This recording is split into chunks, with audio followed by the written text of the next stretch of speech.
Breaking news out of Clinton this afternoon. Thanks for joining us. I'm Karina Rubio. We're on the scene of a house fire in DeWitt County.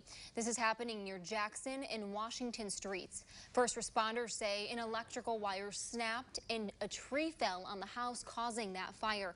We're still working to learn if anyone was hurt. We will continue to keep you updated. High winds and rain are causing major problems throughout central Illinois. In Champaign County, crews are busy working to clear part of the westbound lane of Interstate 74 between Urbana and St. Joe.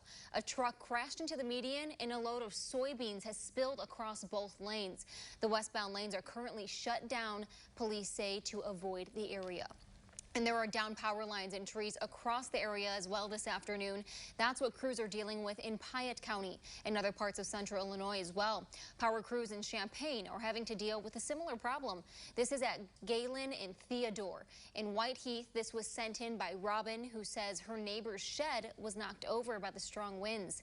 And Governor Pritzker is addressing the state this afternoon to discuss how to reopen businesses and vaccine eligibility. WCIA 3's Bryce Beament joins us live in the newsroom with a glance at what to expect. Bryce. Governor Pritzker said that by mid-April, vaccine eligibility will open to people 16 and older. On April 12th, people 16 and older will be allowed to get the vaccine. The governor says he plans to announce more populations to become eligible prior to April 12th. He also addressed reopening to phase 5. The first move will be to increase capacity limits. This will only happen if 70% of seniors are vaccinated. The next step of phase 5, which is no capacity limits, can only happen if half of people 16 years and older are vaccinated. The mask mandate is still in place. He said that's been one of our best weapons in the fight against COVID-19. Reporting live in the newsroom, I'm Bryce Beament, WCIA 3, your local news leader. Bryce, thank you.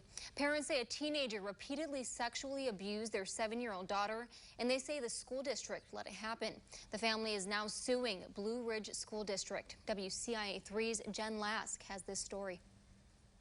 Listening to someone talk about how they feel when their daughter has gone through that is heart-wrenching.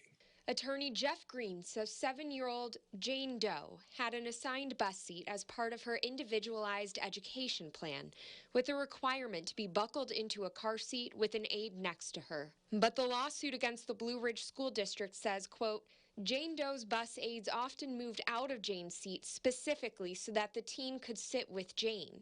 The teen is accused of, quote, repeatedly placing Jane on his lap, at times positioning her so they were face to face and fondling, hugging, touching, and kissing her. It was even caught on surveillance cameras. Schools have a duty to protect their students. It's their number one charge. It's their number one responsibility. In particularly the most vulnerable students. It's not the first time the district has been accused of failing to act on harassment allegations.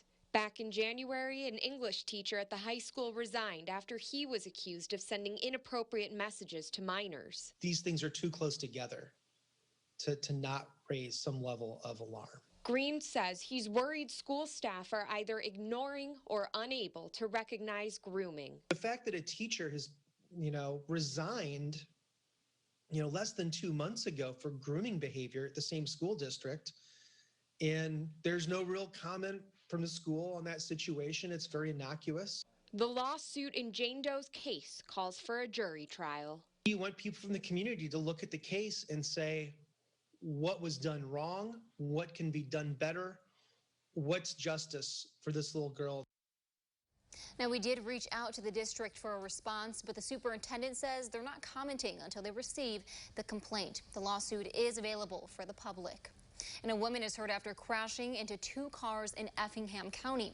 2 trucks were stopped in traffic on Illinois 33 because of a previous crash. Police say another driver didn't slow down and sideswiped one of those trucks before crashing into the back of another one. The driver of the car was taken to the hospital and was given a ticket for not slowing down to avoid an accident. And crews responded to a car crash at the corner of Wood, Duck Lane and North Market Street in Champaign.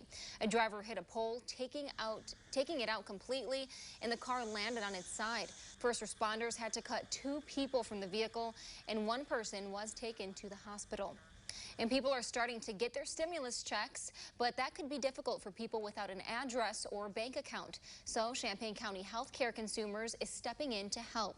They say most people who didn't receive their stimulus money need to register with the IRS, even if they're not required to file taxes. They say they can help people without a computer or phone to get it all sorted out. They can use an address, such as a post office box if they have one, or they can, many people just use the address of the shelter where they are staying.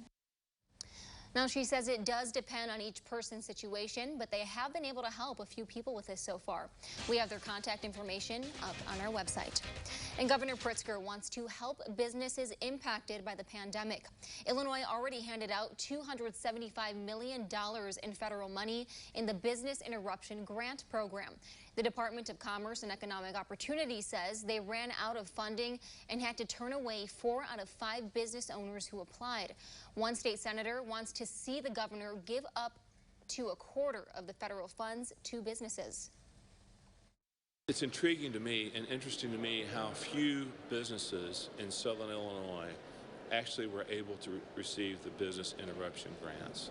All we're asking for is a fair shake, the support across the board. When 64% of all the business interruption grants went to Cook County and the Collier counties, I don't think that's quite fair.